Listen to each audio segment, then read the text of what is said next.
Nous célébrons donc cette journée dans un contexte un peu particulier, comme les prédécesseurs l'ont signifié, ce contexte de conflit. Ce conflit que nous qualifions que autre chose que la manifestation violente, barbare de l'impérialisme, du néocolonialisme, de l'esclavage qu'on tend à nous imposer aujourd'hui. Ce que nous avons qualifié terrorisme.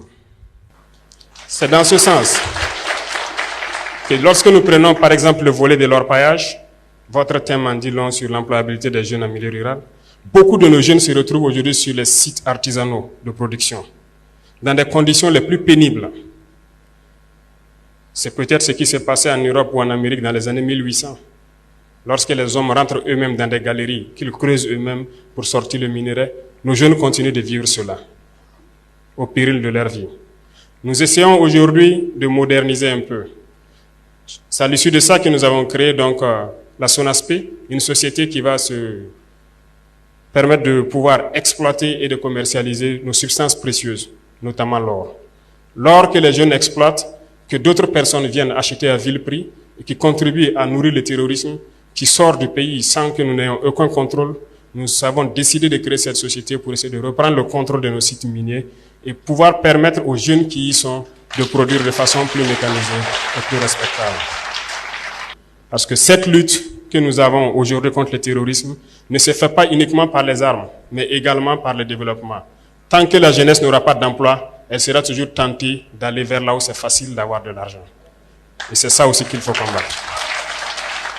C'est le lieu pour moi de rendre hommage donc à tous ces jeunes qui se sont engagés sans état d'âme, comme VDP, qui sont aujourd'hui sur le terrain, sous la pluie, sous la brume, dans la boue, partout où on les demande de partir, ils se battent sur le terrain pour essayer de récupérer nos terres et donner donc à ce pays ce qu'on appelle l'intégrité territoriale.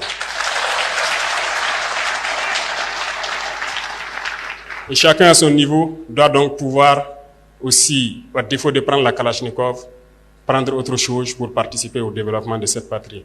Et ça, nous ne comptons que sur vous les jeunes.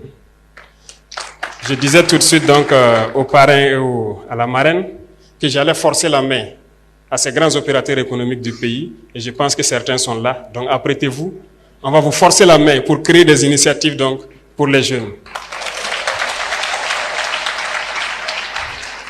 Nous avons donc lancé l'APEC dans ce sens-là pour permettre de créer ce qu'on appelle nos entreprises que nous voulons mettre sur place. Parce que nous le disons, c'est inconcevable que nous puissions ici produire de la tomate et que nous importons de la pâte de tomate. C'est absurde que nous avons tous les produits oléagineux ici et que nous ne puissions pas les transformer. Nous avons lancé cela et je vous invite à souscrire massivement parce que nous allons créer nos entreprises ici sur place et développer. Certes, des esprits impérialistes pourront essayer de vous détourner de l'objectif, mais écoutez, visez loin, visez très loin, réfléchissez et voyez ce qu'on va faire. Parce que le combat que nous menons, ce n'est pas uniquement pour le Burkina Faso, mais c'est un combat pour toute l'Afrique.